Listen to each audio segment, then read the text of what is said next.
There's a famous quote here. This is from Columbus. He says, "Immortal thanks should be rendered to God, who had brought his labor such prosperous issues, that Jesus Christ rejoices and triumphs on earth no less than in heaven at the approaching salvation of nations innumerable that were before hastening to destruction."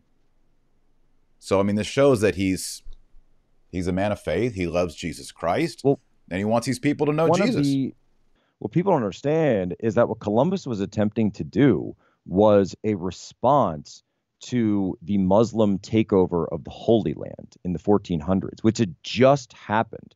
Remember, the sack of Constantinople was just a few decades prior to Yeah, 1492. 1453. 1453. So 1453 to 1492. And yet people, for some reason, don't think about all of these things in context. Obviously, the Protestant Reformation is just a few years after this as well, which plays a later role in things and sort of the foundation of the New World, obviously. And so you get this situation where Columbus, his goal was never to discover new land. If you read his actual writings, his journals, he's almost obsessive over two things. Number one, spreading the word of Jesus Christ, and number two, retaking the Holy Land and liberating the Church of the Holy Sepulchre. Yeah. He's constantly writing about this. In fact, when he makes his way, because of course people know the story that he went to he's not Spanish, right? But he flew under the Spanish flag. And why is that? Because he went from monarch to monarch throughout Eastern and Western Europe, and then finally finds, and it's Ferdinand and Isabella who out of Spain who decide to go with this. Well, what did he say to them? He said, "We will discover gold and then use this gold to return to launch a new crusade to retake the Church of the Holy Sepulchre." This is his specific reason for traveling, his specific reason for doing what he did. And I think people also need to go into the context, right? We have these satellites and GPS systems, and Elon Musk has Starlink up, and we can see the world as it is today, but Columbus couldn't. Columbus couldn't see any of that. There was just a vast ocean where people said, "Hey, don't go over there."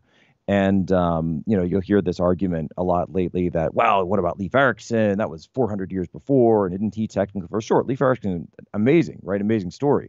But nobody knew that, right? And so Columbus is sailing without any idea other than faith.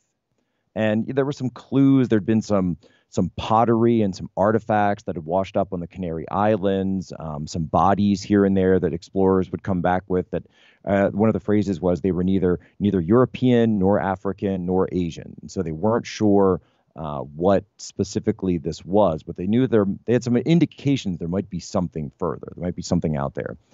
And Columbus also, of course, we know that he uses the word.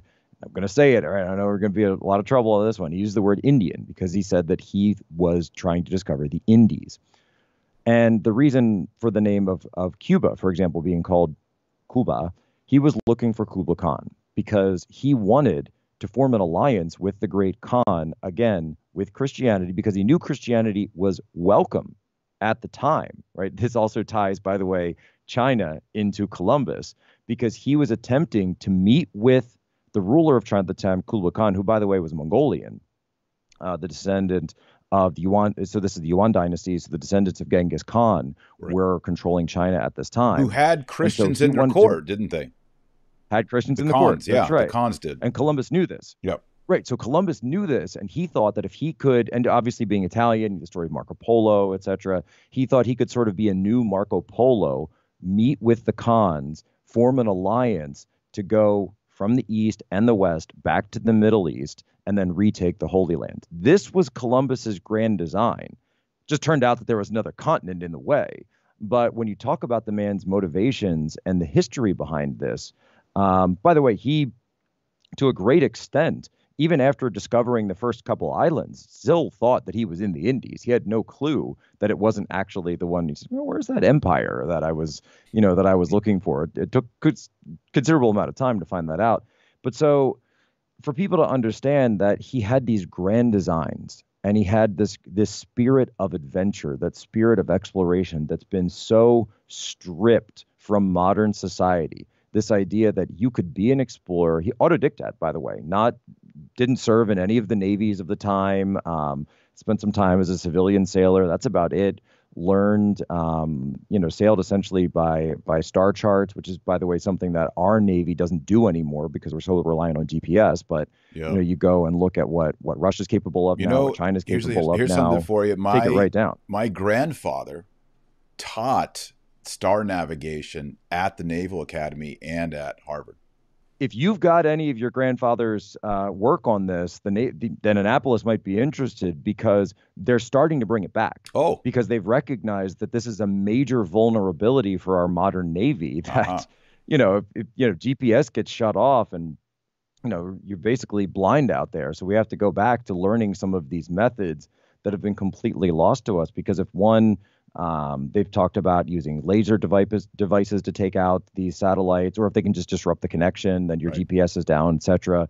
Satellite warfare is a huge thing. So all of these things that go into modern warfare, as we're looking at today on the ground and geopolitics, they actually did play an even greater role for Columbus, because he didn't have any of that stuff, because of his devotion to Christ and his adventurous nature. This nature, and it's a very masculine nature too, that they've tried to just strip away from society today. He embraced all of those things and pushed into it based really on faith alone. And I think that's incredible. You read about Magellan, right, the first circumnavigator, and it's the same idea that I will go and I will challenge myself. I'll challenge the crew. The crew almost mutinied on Columbus, by the way. They almost killed him. Yeah. And you read about this in his journals, and he took it out of the Bible. He said, well, if I haven't found land in 3 days, then do what you want with me. 3 days, right? You know where he got that from. We all know where he got that from. And so on the third day, they actually did sight land. And this was months after they thought that he would have crossed over. And people also don't know that he almost didn't make it back. The ship almost crashed on the way back. And so when you realize the heroic acts of simply navigating his way across, finding it there, making it back all in one piece, obviously losing men, losing ships, everything along the way, the whole story is incredible. I mean, it's something that I remember as a young boy reading novels about Columbus, being taught. It was the 500th anniversary when I was in school. And so I remember Columbus being taught as this great hero who was responsible, by the way, more than any one other singular individual, responsible for the founding of the United States of America. And when you look at the agenda against Columbus, that's really what it's about.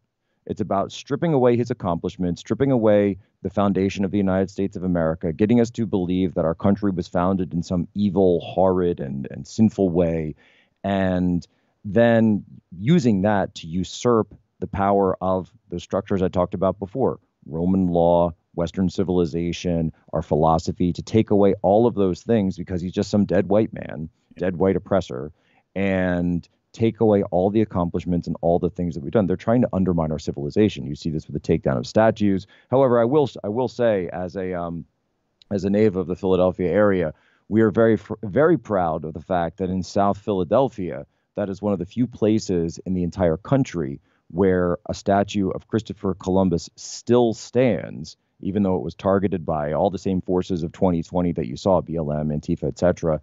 They didn't get that one because the people of South Philadelphia, predominantly Italian American, all banded together and stood vigil. In some cases, hundreds of these guys standing outside that statue for days and nights before the city finally stood down. Yep. Our founding fathers, they named our capital district based on Columbus, the District of Columbia that comes from Columbus, the country of Columbia, British Columbia, Columbia University.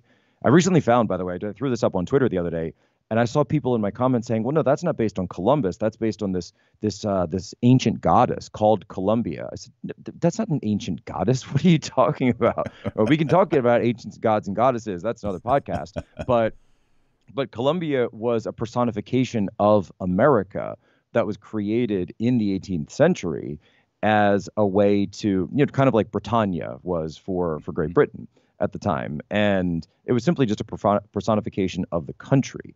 And so America almost had the name Columbia. But obviously, all of this was based on Christopher Columbus. And so if our founding fathers could look to this history as a way of adventure, if you give that to any 12, 13-year-old boy and tell them that this was done and we could find this type of adventure. That's the kind of spirit that we should be inculcating. That's the kind of faith we should be inculcating. That's certainly how I've been raising my kids and how I'm going to teach them. Yep. And when you have in the 1800s, you have a lot of these riots in Philadelphia. There was riots against the Catholics. There was this sort of anti-Irish, anti-Italian move saying, Catholics aren't truly American. And the priests were smart. And this is why we have the Knights of Columbus. It's named Knights of Columbus. The priest said, no, no, no, no. Christopher Columbus was a Catholic. The whole American story begins with the Catholic Church, Spain, an Italian Catholic, Christopher Columbus. So don't let people tell you that if you're a Catholic, you're not truly American. Because past the founding fathers, you got Columbus. He's a Catholic. And that was a great source of pride for Americans who maybe felt like they were ostracized or not really part of the Catholic experiment or American experiment, is we had Columbus.